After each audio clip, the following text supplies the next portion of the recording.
Assalamualaikum warahmatullahi wabarakatuh.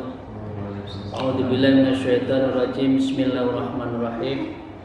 Bismillahirrahmanirrahim. Wassalatu wassalamu ala Rasulillah wa ala alihi wa sahbihi wa mawalah la haula wala quwata illa billah, amma ba'du. Mari pertama-tama memulai ngaji kolbu yang menjadi bagian juga di dalamnya adalah ngaji kebangsaan pada malam hari ini. Senantiasa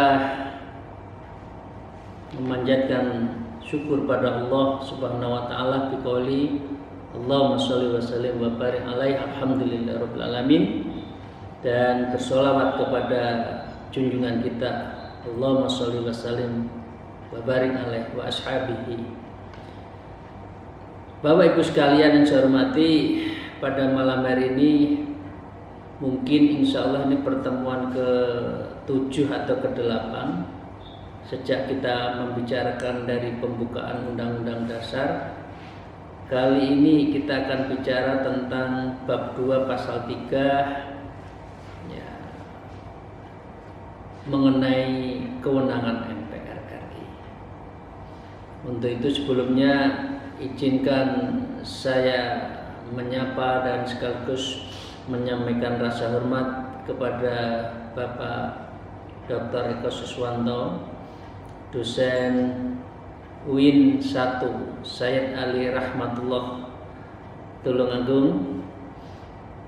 Beliau ya, memang besar dan asli Tulungagung, tapi sempat menjadi pengajar di YIN Papua. Jadi wajahnya sudah asimilasi sedikit dengan Papua ini. Siap, Kiai. Para Jumid dan peserta partisipan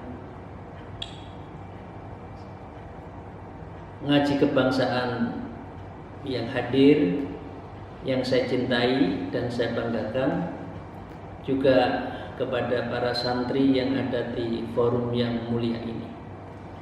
Saya ingin menyampaikan pada malam hari ini kira-kira menjawab terhadap apa sih perbedaan dan konsekuensi dari perubahan Undang-Undang Dasar Negara Republik Indonesia tahun 1945 di pasal 2 ayat 3.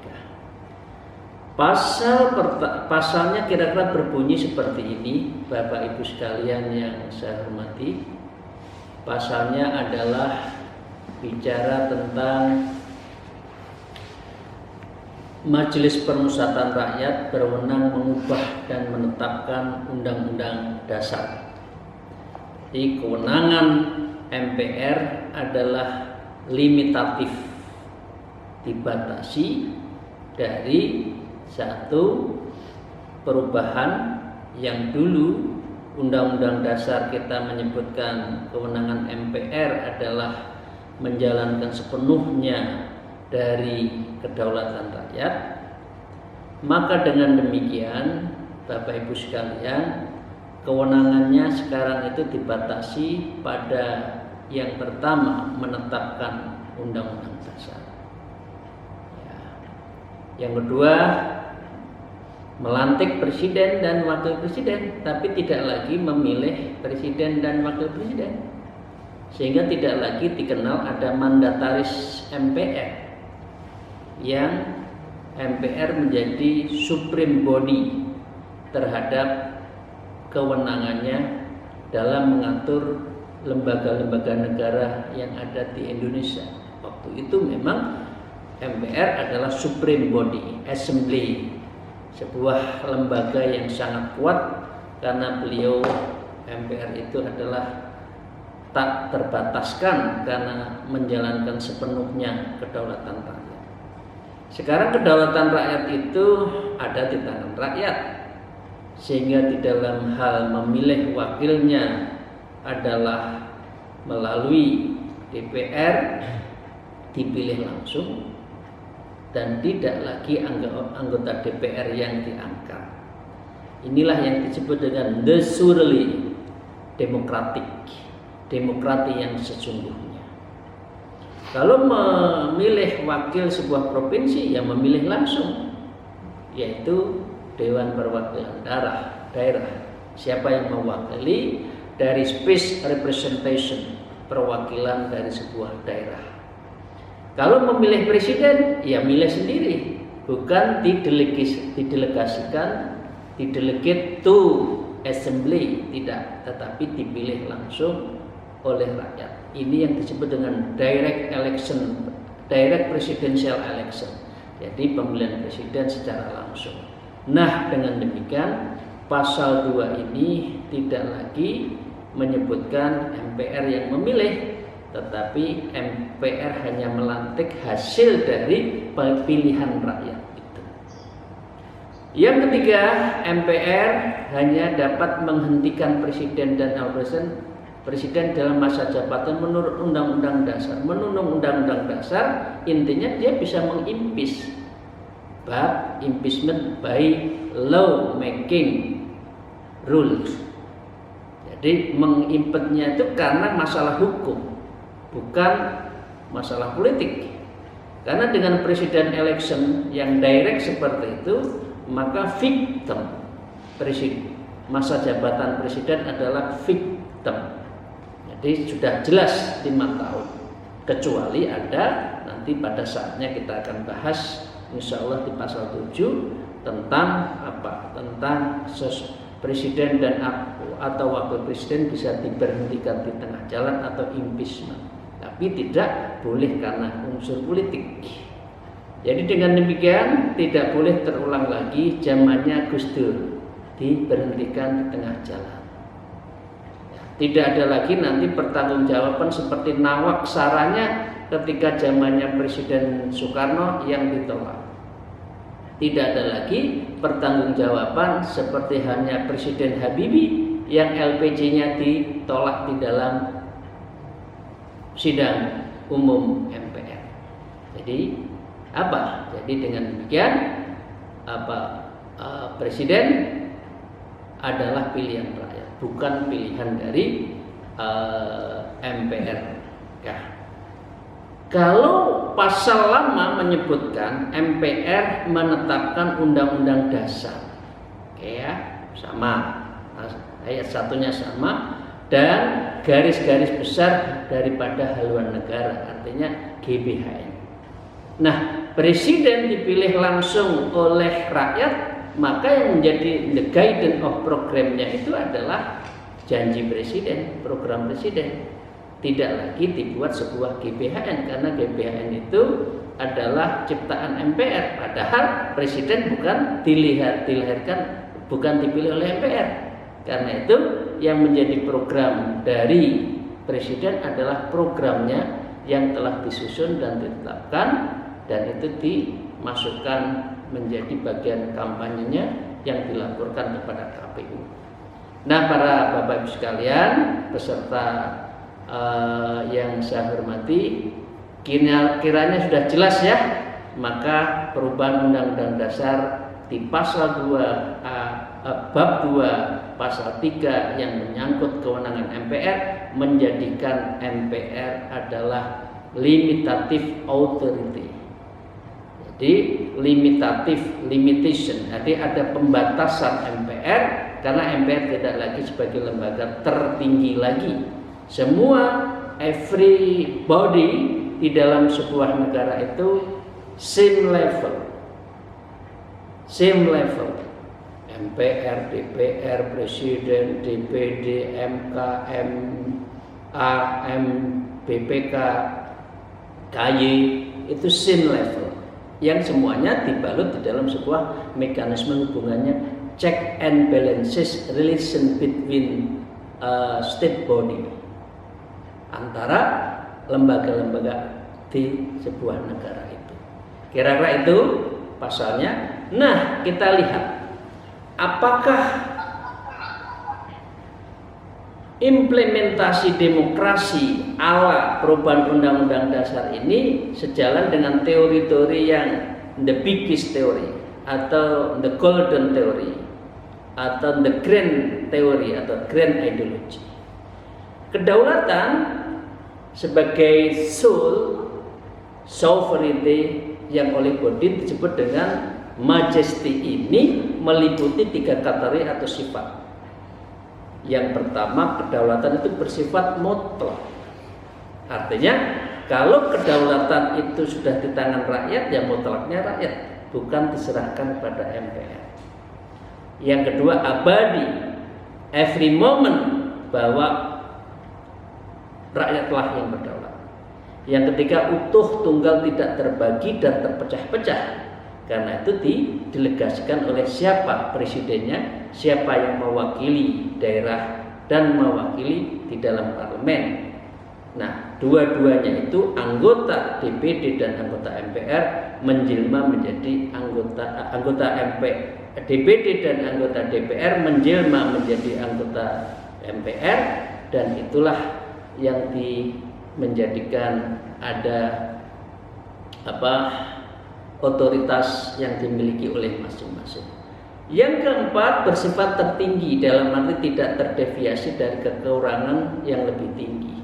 Siapa lebih tinggi di dalam negara demokrasi? Ya rakyat.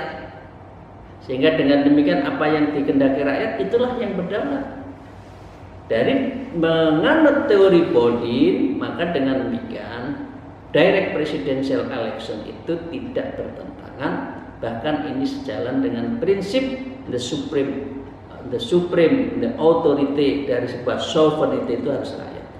Yang kedua, kedaulatan berdaulat itu berkaitan dengan fungsi legislatifnya. Negara berdaulat dalam membuat hukum dan undang-undang atau menghapuskan hukum. Artinya rakyat, artinya wakil rakyat, artinya ini parlemen yang mempunyai hak inisiasi, seperti halnya di pasal 20. Hukum merupakan perintah dari yang berdaulat. Inilah yang disebut dengan law sovereignty, kedaulatan hukum. Selanjutnya, Bapak Ibu sekalian yang saya hormati, sebagai kekuasaan tertinggi negara, konsep kedaulatan menurut Jean Bodin diuraikan juga meliputi 3 unsur. Kekuasaan itu bersifat tinggi, 2 mutlak dan sempurna, 3 utuh, bulat, abadi, tidak terpecah-pecah, dan ini dilaksanakan secara sistematis di dalam sebuah kedaulatan. Nah, dengan demikian ada lagi selain Bodin, ada lagi Jean-Jacques Rousseau yang lahir 1712 sampai 1778, secara khusus mendasarkan konsep kedaulatan bersendikan kepada kedaulatan rakyat. Ajaran kedaulatan bersifat kerakyatan dari Rousseau lahir ini sebagai kelanjutan dari filsafatnya yang bersumber dari the soul atau perasaan. Khususnya bersumber dari penemuan bahwa tanpa tata tertib dan kekuasaan, manusia akan hidup tidak aman dan tentram. Inilah yang disebut dengan social order, keteraturan sosial. Masyarakat memang ada cenderung menyimpang, karena itu harus ada hukum. Hukum inilah yang menjadikan social order, ketertiban sosial, keteraturan sosial. Tanpa itu nanti melahirkan homo homini lupus. Sopo sing kuat, dia yang menang. Siapa menerkam siapa. Karena kita manusia perlu aturan, dan kehidupan itu berubah menjadi perang antar sesama yang disebut dengan bellum omnium contra omnes. Nah, ini yang menjadikan mengapa kedaulatan itu harus diatur dan kedaulatan itu harus dibalut oleh hukum. Tanpa hukum nanti terjadi, ya kalau sekarang itu oligarki ya, siapa yang pemilik modal dia yang berkuasa. Nah, karena itu manusia bersepakat untuk mendirikan satu negara, untuk mengatur antar satu dengan yang lain, memberikan kewenangan satu dengan yang lain, dan memberikan kewenangan bersama. Sehingga dalam pandangan Rousseau, subjek kedaulatan hanya rakyat semata, atau dalam doktrin politik kenegaraan Republik Indonesia masa kini disebut dengan pemerintahan dari rakyat, pemerintahan dari dan ke untuk rakyat. Itulah yang disebut dengan kedaulatan rakyat di dalam sebuah negara demokrasi. Namun dengan demikian Bodin, ya, konsep kedaulatan rakyat dari Rousseau juga bersifat unit, satu kesatuan, monetis, tidak bisa dibagi, indivisible, bersifat tak dapat dialihkan, inalienable. Jadi kedaulatan itu nggak boleh. Misalkan pemilu, saya sakit, kemudian yang nyobloskan siapa, nggak bisa, karena nggak bisa dialihkan kedaulatan itu. Orang sekarang menyebut OPOV, one person, one value, one vote. Satu orang, satu nilai, satu suara. Perbedaan jika kedaulatan Bodin bisa berbentuk dari kedaulatan Tuhan maupun Raja, sedangkan Rousseau kedaulatan bersumber dari rakyat atau kedaulatan rakyat. Itu. Nah, Bapak Ibu sekalian, sekarang kita menoleh ke Indonesia. Hilangnya kewenangan menetapkan GBHN tadi dan pemilihan presiden, ya, ini adalah implikasi saat tim mengusulkan presiden pilih langsung. Jadi satu paket. Kalau presiden dipilih langsung, tidak perlu GBHN. Tapi kalau presiden dipilih MPR perlu guidance, karena MPR sebagai lembaga tertinggi. Terkait argumen tim tentang usulan pemilihan presiden secara langsung, tim menyatakan bahwa dalam sistem politik demokrasi dianut dan paham bahwa segala kegiatan bernegara termasuk pengisian jabatan presiden memerlukan partisipasi rakyat, karena pemerintahan demokrasi adalah pemerintahan dari, oleh, dan untuk rakyat. Jadi ini apa ya? Ini revolusi kedaulatan. Rakyat diberikan seutuhnya memilih presidennya, tidak dipilih oleh orang yang tanda petik mewakili. Karena seringkali yang mewakili dan yang diwakili berbeda pilihan. Nah, kalau ini kan langsung. Jadi Bapak Ibu sekalian, GBHN tidak lagi ada, meskipun ada suara yang mengendaki GBHN dalam bentuk lain perlu ada. Iya, jawaban dari GBHN dalam bentuk lain itu ada, wujudnya adalah RJPP, Undang-Undang Pembangunan Jangka Panjang, yang 25 tahun itu menjadi the principal guidance dari presiden dan lembaga-lembaga lain dalam menjalankan program-programnya. Jadi the substance of national guidance itu tetap ada, hanya bentuknya dulu GBHN oleh MPR, kalau sekarang dalam bentuk undang-undang, karena undang-undang ini dibahas antara presiden bersama DPR, karena presiden adalah yang akan menjalankan dan dia mempunyai hak untuk membahas bersama presiden. Teorinya seperti itu. Nah, dengan demikian berbeda secara diametral dengan sistem kediktatoran di mana partisipasi rakyat tidak justru harus dihindari. Diakui tim pengisian jabatan presiden bisa dilakukan melalui pemilihan langsung, popular vote, maupun pemilihan tidak langsung yang memiliki sedikitnya beberapa varian. Tapi variannya tidak saya bahas, tentang college dan sebagainya. Ini yang menjadi, waktu saya menjadi bagian dari sekretaris PAS 1 yang merumuskan undang-undang dasar ini, akhirnya menyepakati direct president election, ya, dan itu dilakukan secara, bahasanya itu selangsung-langsungnya. Ya, jadi kalau nggak ada putaran pertama, putaran kedua, nanti lama-lama menjadi pakai popular vote, suara terbanyak. Oke. Bapak Ibu sekalian yang saya hormati, sahabat saya Dr. Eko yang saya cintai, saya hormati, dan teman-teman, ringkas kata, saya tidak lagi mengatakan mengapa harus seperti ini, karena dulu MPR dikuasai kelompok tertentu. ada calon tunggal berpuluh-puluh tahun, mekanisme kita tertutup pada fraksi sehingga memungkinkan peran individual anggota dan fraksinya itu. Nah, jadi konfigurasinya berbeda. Nanti artinya memilih presiden berimplikasi memilih partai. Jadi orang mau apa? Saya kalau presidennya X, maka partainya X. Kalau dulu kan enggak, yang dipilih itu partai terus, ya kan? Ya, padahal rakyat sebetulnya menghendaki presidennya jangan itu, tapi kan tidak bisa. Oke.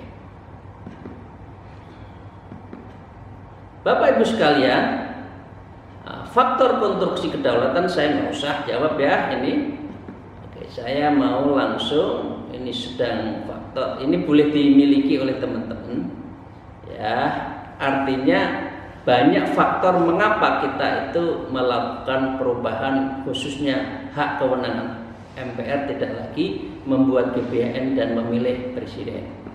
Oke. Nah, dengan demikian presiden dan wakil presiden dipilih langsung melalui pemilu, MPR tidak lagi menjadi lembaga tertinggi dan MPR neben sejajar dengan presiden termasuk DPR. Nah, ini bisa kita lihat nanti di pasal 7A, 7B, 24C perubahan Undang-Undang Dasar NRI tahun 1945 itu akan lebih detail lagi bagaimana kewenangan-kewenangan itu.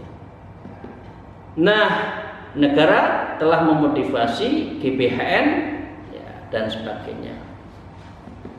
Sekarang gini, dari perspektif Islam,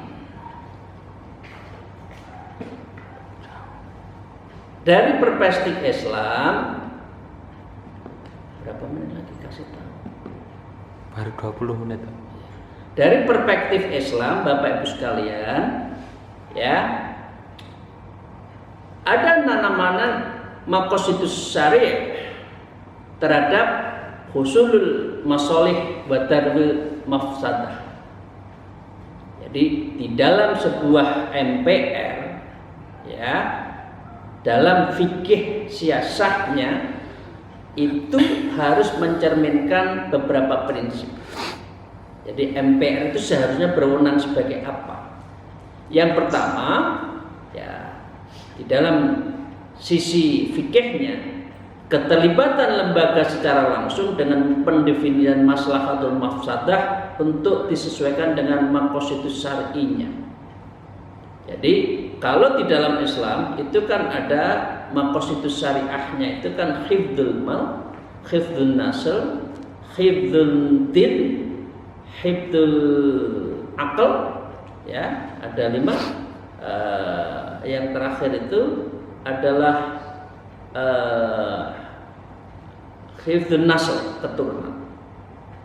Jadi seseorang di dalam republik di zaman negara itu agamanya dijamin, ya, keturunannya dijamin, akalnya dijamin, mencari rezekinya dijamin, ya, tidak boleh terkurangi, dan juga adalah nufusnya, tidak boleh atas nama kepentingan pemerintah membunuh, tidak boleh.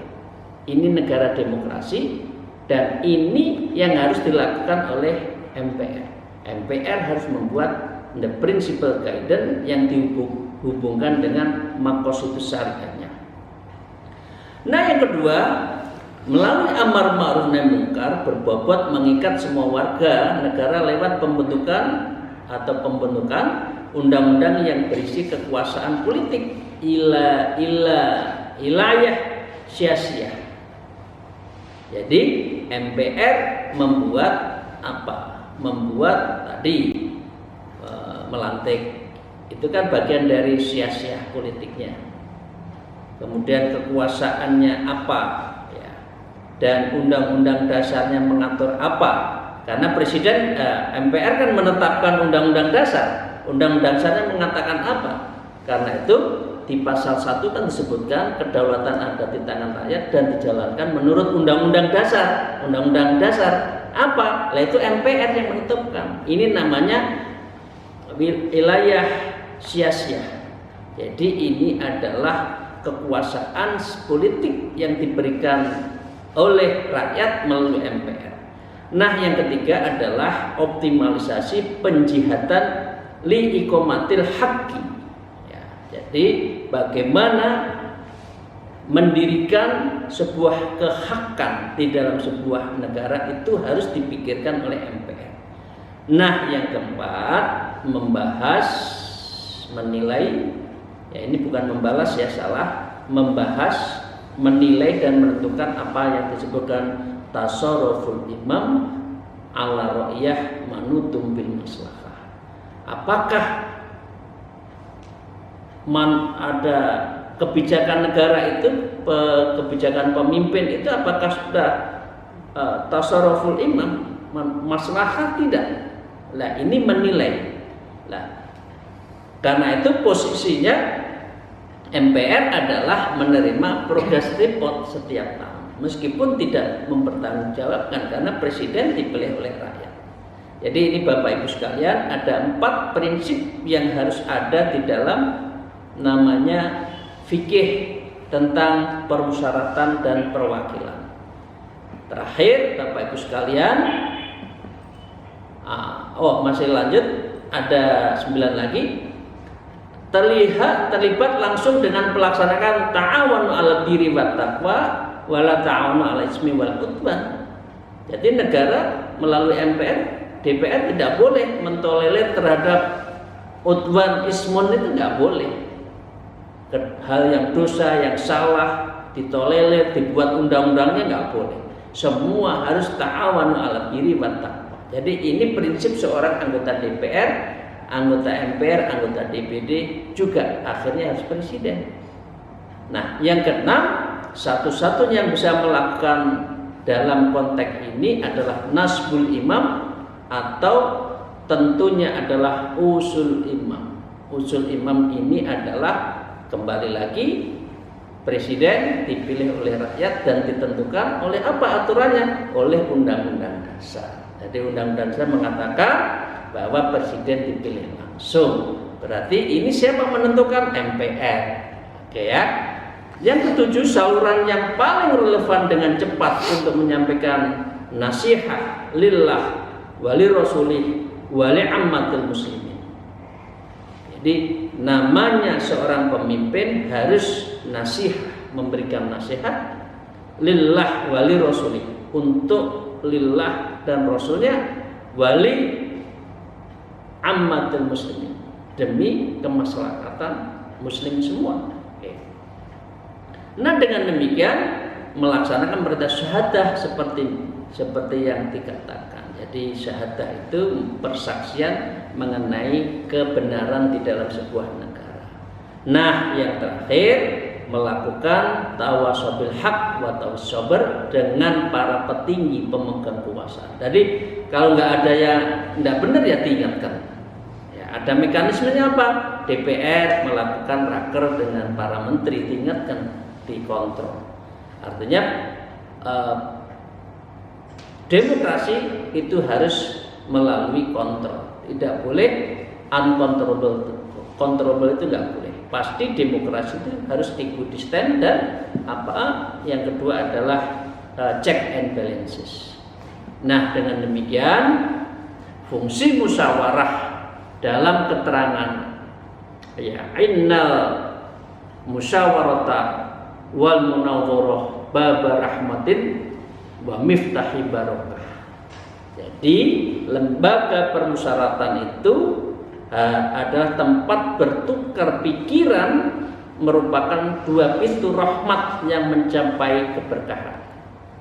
Jadi anggota MPR, anggota DPR itu mulia karena mendapatkan ini. Innal musyawarata wal munawwarata baba rahmatan wa miftahi barokah. Kalau benar, seringkali menyalahgunakan menjadi fitnah.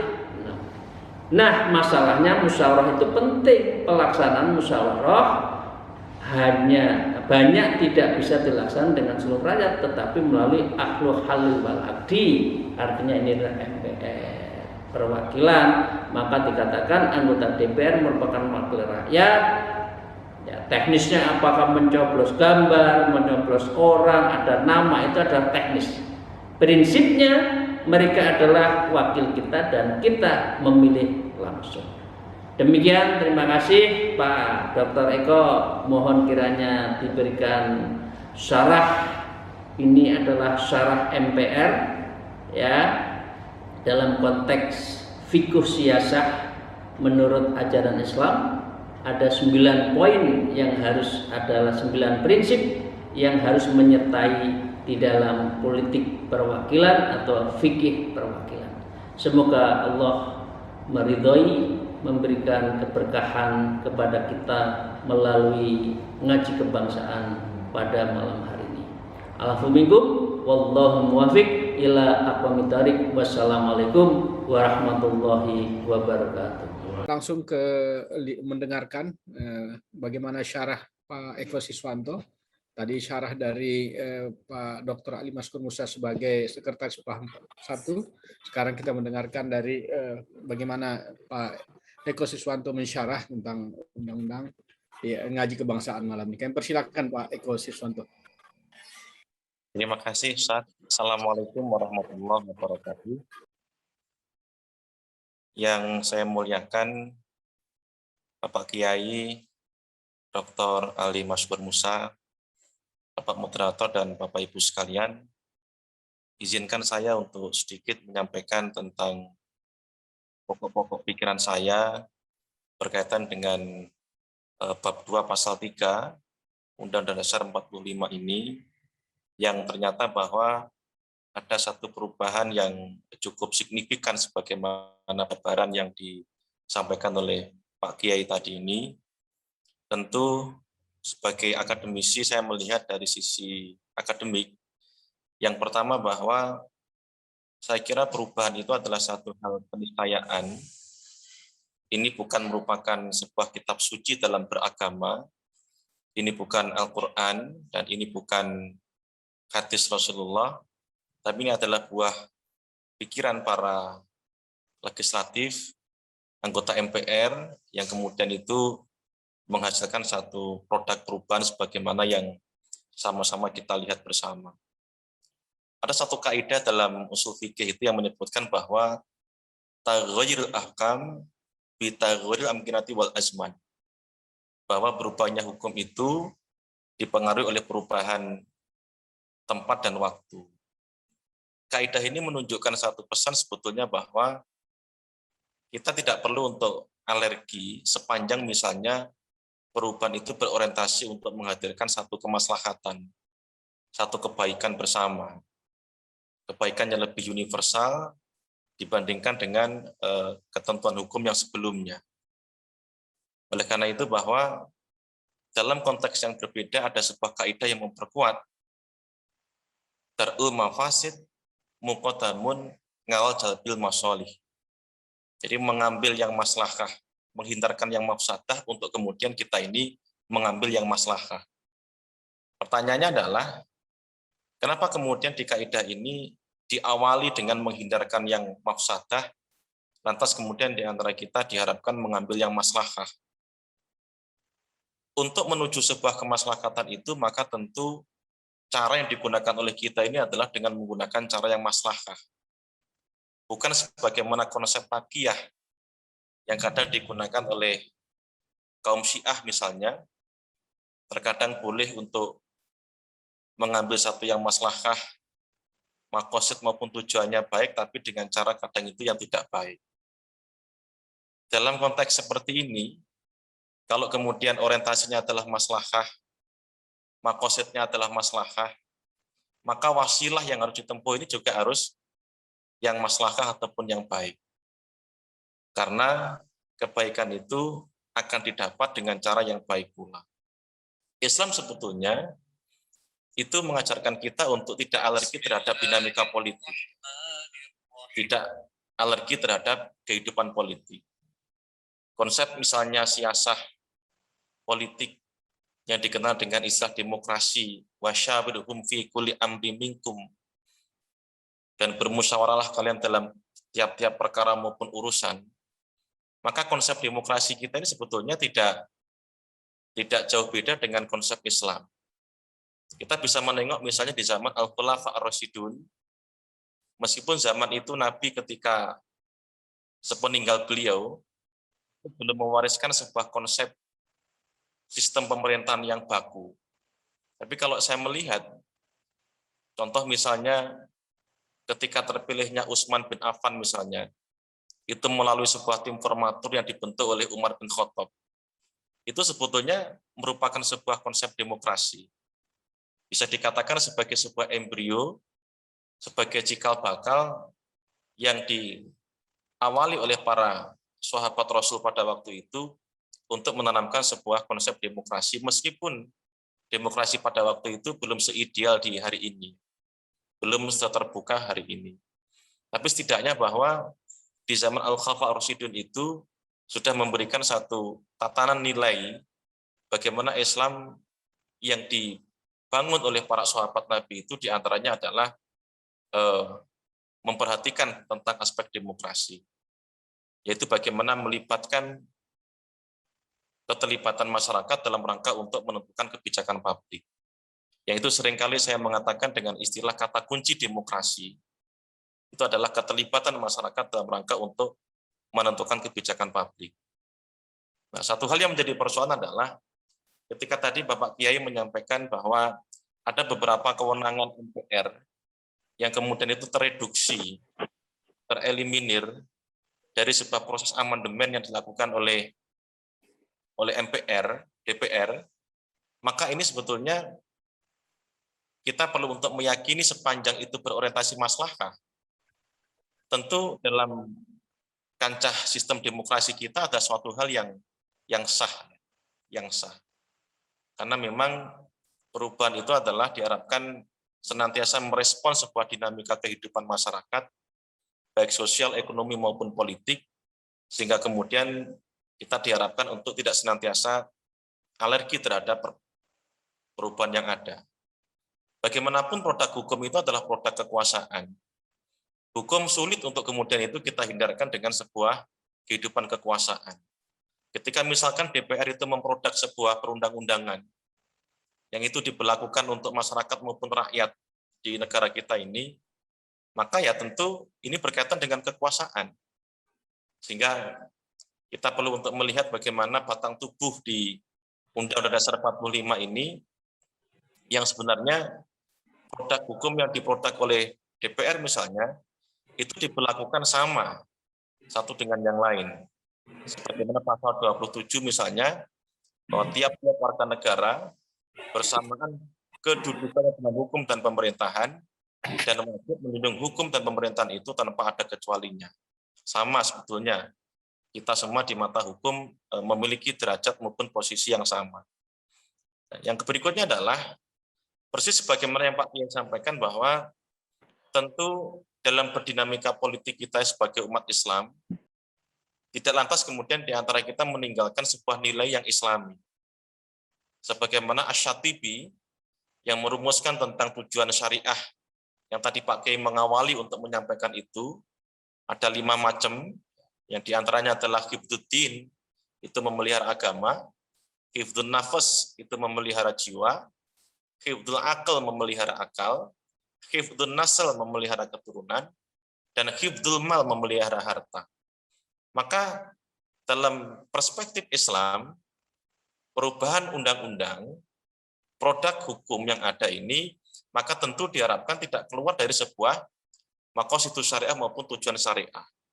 Yang kemudian produk dari Asy-Syatibi 5 macam tujuan syariah ini ditambahkan misalnya oleh Profesor Kadir Kasing itu dengan hifdzul bi'ah, memelihara lingkungan. Ditambahkan lagi seorang Profesor Hamka Haq menyebutkan itu adalah hifdzul jam'iyah, memelihara komunitas maupun organisasi. Nah, ini semua adalah sebuah produk pikiran para ulama-ulama kita ini bahwa apapun yang menjadi sebuah ikhtiar kita, apakah kemudian itu merupakan sebuah produk amandemen hukum tertentu, maka itu diharapkan tidak keluar dari sebuah konsep maqasidus syariah yang digagas oleh Asy-Syatibi maupun beberapa ulama di zaman kontemporer hari ini.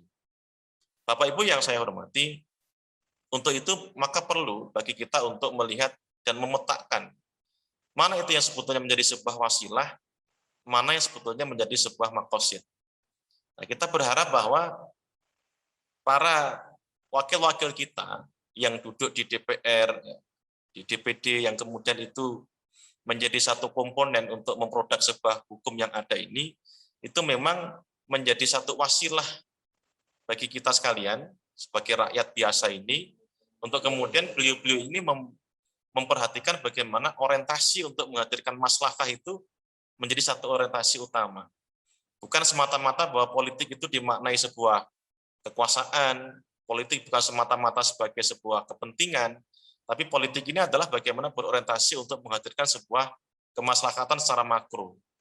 Nah, termasuk tanpa terkecuali adalah amandemen di pasal 3, ya, di bab 2 pasal 3 ini, yang kemudian tadi dianalisa oleh Bapak Kiai, itu seakan terkurangi, tereliminir, tereduksi kewenangan-kewenangan dari MPR daripada sebelum dilakukan amandemen maupun setelah dilakukan amandemen.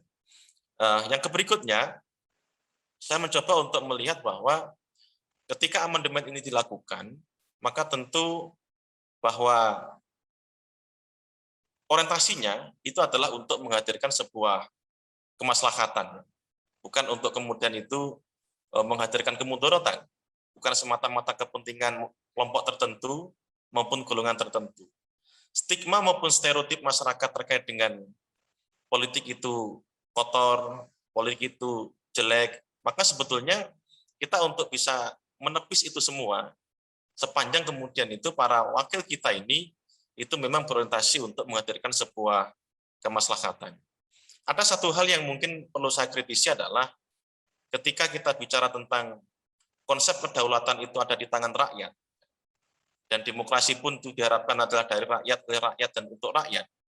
Tapi kita melihat misalnya perbedaan dahulu ketika menentukan sebuah pemimpin misalnya, baik di tingkat daerah sampai di tingkat pusat, itu ada di kewenangan di anggota DPR.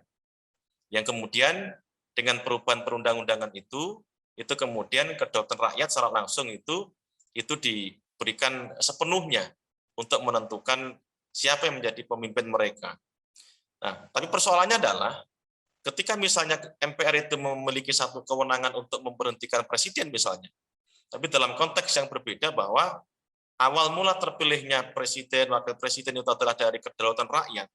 Rakyat memiliki hak, memiliki kewenangan untuk memilih presidennya, wakil presidennya, tapi kemudian kedaulatan ini menjadi sebuah kedaulatan keterwakilan. Ketika misalnya memberhentikan presiden maupun wakil presiden itu berada di tangan MPR. Meskipun hari ini misalnya tidak mudah bagi MPR untuk memberhentikan presiden karena seperti yang disampaikan di awal bahwa seakan-akan bahwa masa jabatan presiden itu ya 5 tahun. Seakan-akan sulit untuk kemudian itu dilakukan impeachment, dilakukan pemberhentian, kecuali misalkan dengan sebuah alasan hukum yang memang dibenarkan dalam undang-undang. Bapak Ibu yang saya hormati, saya lama di Papua, kalau kita ngomong tentang masalah demokrasi keterwakilan, maka di Papua ini pun juga ada satu keunikan tersendiri. Misalnya, ada beberapa daerah di Papua ini yang kemudian penyaluran kedaulatan rakyat ini juga melalui keterwakilan. Bukan keterwakilan dalam arti DPR maupun DPD, tapi keterwakilan dalam konsep local wisdom, yaitu noken. Misalnya seorang Ondo Afi, kepala suku, ada Ondo Folo itu kepala suku besar, itu ketika dia menginginkan memilih sosok tertentu, maka masyarakat yang berada di bawah ke Ondo Afian dia ini, itu akan mengikuti.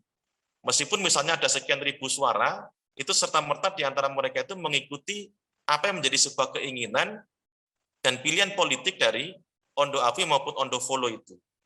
Itu adalah kemaslahatan local wisdom yang kemudian itu diberikan legitimasi oleh Mahkamah Konstitusi. Jadi berdasarkan keputusan Mahkamah Konstitusi bahwa konsep noken itu ternyata diakui oleh perundang-undangan. Ini pun juga membicarakan terkait dengan masalah keterwakilan.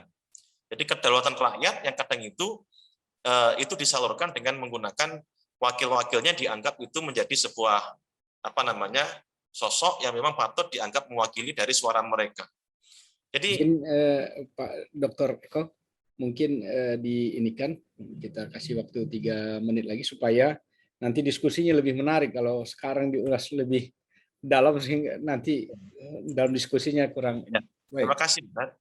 Jadi menurut hemat kami, Bapak Ibu sekalian yang saya hormati, bahwa kita tidak bisa untuk hanya melihat dalam konteks nasional, karena memang kadang situasi nasional itu juga dipengaruhi oleh keberadaan kondisi-kondisi lokal, termasuk misalnya masyarakat di Papua ya, yang memang secara khusus itu memiliki satu kekhasan tersendiri, termasuk tadi demokrasi keterwakilan di masyarakat Papua ya, dan itu dilegitimasi, diatur oleh undang-undang dan diputuskan oleh Mahkamah Konstitusi. Keunikan-keunikan inilah yang kemudian itu menjadi satu dinamika tersendiri, ya, diskursus tersendiri bagi kita sebagai akademisi itu, bagaimana sebetulnya bahwa demokrasi itu memang ya harus mengapresiasi berbagai macam kondisi lokal di berbagai macam daerah yang ada di negara kita ini, sehingga kemudian keinginan masyarakat lokal misalnya itu bisa terakomodir. Bukan sebagaimana seperti yang ada di zaman, mohon izin para Bapak Ibu sekalian, di zaman Orde Baru misalnya ada sistem politik belah bambu misalnya, yang satu diinjak, yang satu itu diangkat, sehingga kemudian itu bisa menimbulkan percikan-percikan kecil, letupan-letupan yang kemudian itu bisa berpotensi untuk meledak lebih besar lagi, yang bisa mengancam keberadaan NKRI kita maupun kebersamaan kita ini. Mungkin ini sebagai penyampaian awal dari kami. Mohon izin Bapak Kiai, kalau misalnya kurang sempurna, kami masih banyak kurangnya. Terima kasih. Assalamualaikum warahmatullahi wabarakatuh.